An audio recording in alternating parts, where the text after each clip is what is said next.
நன்மைக்காக பெருமை நீக்கி கேட்குறீங்க, பொறுமையை கேட்குறோம், பணிவை கேட்குறோம். நிச்சயமாக இந்த பாதையில் உங்களுக்கு எந்த சிரமத்தையும் ஏற்படுத்தவில்லை. ஏன்னா அவன் லேசாக தான் விரும்புகிறான். தேவை என்னன்னு உணர்ந்தாச்சு.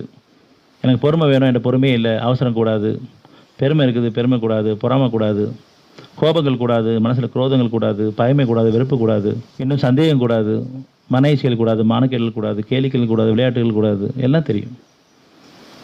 இதெல்லாம் வேண்டான்னு விரும்புகிறது தான் வேண்டுதல். எல்லாம் நம்மகிட்ட இருக்க தான் செய்யுது. விகிதாச்சார வித்தியாசத்தில் இருக்குது. நான் ஒவ்வொருத்தரும் தனித்தனியாக உணர்றோம். நமக்கு வரைகிற பரீட்சையில் பாஸ் ஆகணும்னு சொன்னால் நான் அவன்கிட்ட ஒப்படைக்கிறேன். இறைவன் என்னை மீட்டு கொடுத்துரு, என்னை மட்டும் என் குடும்பத்தையும் மீட்டு கொடுத்துரு, சமுதாயத்தையும் மீட்டு கொடுத்துரு. அப்படி நம்ம ஒவ்வொன்றையும் உணர்ந்து ஒப்படைச்சு வந்தோம்னு சொன்னால் இந்த பாதையில் உங்களுக்கு அவன் எந்த சிரமத்தையும் ஏற்படுத்தவில்லை.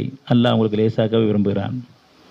நம்ம முந்தைய வாழ்க்கை பிந்தைய வாழ்க்கை லேசாக இருக்கா அல்லது சிரமமாக இருக்கான்னு சொன்னால், பெரும்பாலும் சிரமங்கள் இருந்தோன்னு சொன்னால் நம்ம கவனங்கள் மாறிட்டு இருக்கோம்னு அர்த்தம். அவனுடைய பாதை எப்படி தவறி போயிட்டு போகிற காரணமாக சிரமங்கள் அதிகரிச்சுட்டு இருக்கும். அவனுடைய பாதையில் நம்ம எவ்வளோ கேடு இருந்தாலும் உணர்ந்து ஒத்துக்கிட்டு ஒப்படைச்சிட்டு இருக்க வரைக்கும் நம்ம சுகத்துக்கு மேலே சுகமான வாழ்க்கை தான்.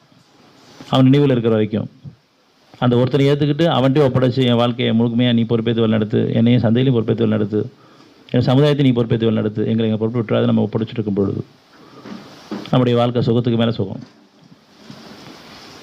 ஆனால் பெரும்பாலும் அப்படி நம்ம இருக்கிறோமான்னு பார்த்தா பெரும்பாலும் நேரங்களில் கவனங்கள் மாறி போயிடும். கஷ்டம் வரும்போது மட்டும்தான் நினைக்கிறோம். கஷ்ட காலங்களில் நம்ம எந்த அளவுக்கு பொறுமையோடவும், சாப்பிடும்போது கூட ரொம்ப பணிவாகவும் சாப்பிடுவோம், பிரார்த்தனையும் சாப்பிடுவோம், மெதுவாக சாப்பிடுவோம், தண்ணி குடித்தாலும் மெதுவாக குடிப்போம், யார்ட்டையும் பேசும்போது பணிவாக பேசுவோம். வாழ்க்கை கற்றுக் கொடுக்கப்படுது.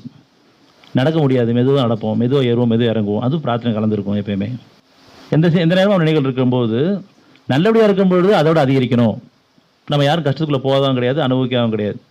எல்லா விதமான கஷ்டம் நமக்கு வந்துட்டு அதை சுகப்படுத்தி இன்றைக்கி நம்மளை ஒரு கண்ணியமான வாழ்க்கை வாழ வச்சுட்ருக்கான். இப்போ நமக்கு எந்த அளவுக்கு சுகம் கொடுத்துருக்கான்னு சொன்னால் அமைதியான நிம்மதியான ஆரோக்கியமான வாழ்க்கை அமைச்சு கொடுத்துருக்கோம். இதுக்கு நன்றி கொடுக்குறோமா? இந்த க்ஷணம் நமக்கு என்ன குறை இருக்குது? யாருக்கும் எந்த குறையும் கிடையாது. நம்ம நடமாட்டு இருக்கிறதே பெரிய பாக்கியமாக இருக்குது, அதுவும் அமைதி நிம்மதியோட ஆரோக்கியத்தோடு. ஆனால் நம்ம இதுக்கு நன்றி செலுத்துறது கிடையாது.